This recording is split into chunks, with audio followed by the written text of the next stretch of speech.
I want to tell you about TradeShield and how it helps to unlock this problem between the sales team and the credit team. We all know that sales teams are traditionally seen as the guys who just want to go out and sell to everybody, even high-risk customers who might not pay you, and obviously that impairs your profitability over time. And the traditional view of credit risk teams is that all they want to do is protect the company, and that doesn't help you obviously grow your sales. So it appears that these two teams are having completely independent goals and are in many cases working against each other. So why is that the case? Right? Part of the reason is that there's huge problems in credit risk management. It's very difficult. What the sales team want is these fast and profitable decisions, but it's very difficult to do that efficiently on your book. What you find is that on the right-hand side here, there's all these problems that the credit risk teams face that the sales teams don't necessarily take into account.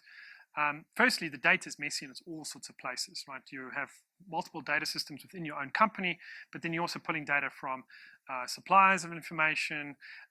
There's the credit application information, but even the salesperson themselves is adding some information to that process. But it's all in different places, very difficult to get together. How do you get one individual view of this quickly? Very difficult, very hard to do. The second part is more important. The problem comes in is that sales and credit have different opinions about whether a customer is risky or not.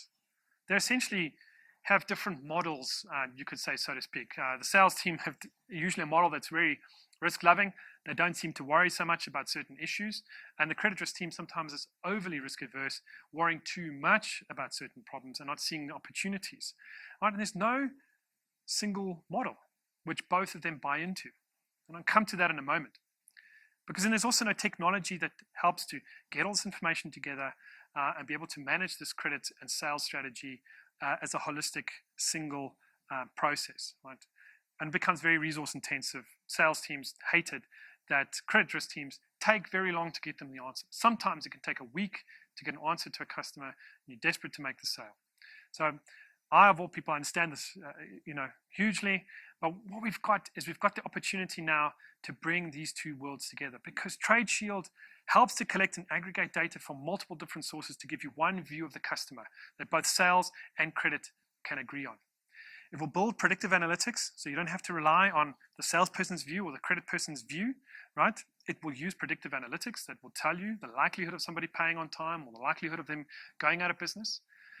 It's the third part. The profitable recommendations are based on your strategy. Okay, so profit recommendations are going to be a combination of sales strategy and the credit risk strategy, putting these together into a single set of rules that the company can buy into, that both sales people agree with and the credit people agree with.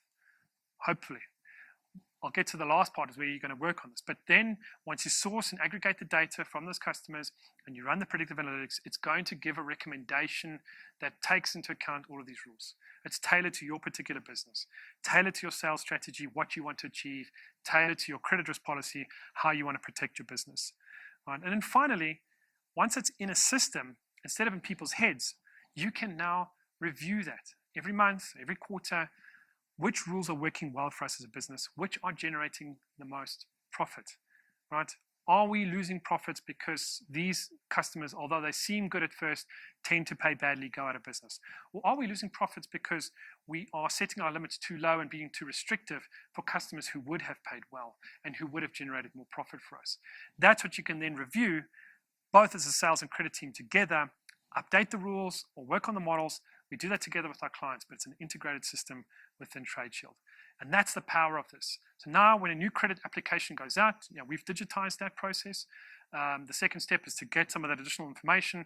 The third step is now using the credit limit recommendation process that you've agreed on, both as sales and credit. Gives you the answer straight away. Can still go through your decision-making processes, hopefully very quickly, and then you come out with the final answer. But it's equally usable across your entire customer base as it is now, right? So you can get these reports done live on every single one of your customers, each with a limit recommendation. And many of them will tell you, grow these customers or reduce your impact, reduce your risk and exposure to these customers. So sales will be able to know where they can focus, how they can get more profitability out of their clients. I want to focus on this slide a little bit is because there's this part of you can win business faster if you can get those credit limit recommendations done quickly, which you can with the system. But there's important things like proactively extending limits to customers who you know are going to pay well, who are likely to need a credit limit extension. We hear so often customers saying, one of our problems is, how do we increase limits proactively? I need to be able to see into the future what my customer is going to buy and who's going to pay me. We can do that in the system. So you never have the problem that you've got an order that's come in and now it's blocked because it's hit the credit limit. And the credit manager or the credit controller is on leave or has gone home. And now you have to wait a day or 2 or 3 sometimes before you can get an answer. The customer is frustrated, poor experience, maybe ends up buying somewhere else. Huge loss of revenue and profits because of that. This solves that issue by proactively providing credit limit recommendations according to your rules. Okay, and of course you want to reduce exposure to bad debtors. That also happens, and overall it's going to help you accelerate your collections, create these operational efficiencies, reduce your external costs, and overall the digitization of this process will have huge benefits to your business. So that is why credit limit recommendations processes that are agreed to by both sales and credit can lead to a very good together operation of these, where both are focused on making sure you maximize the profit from your customers.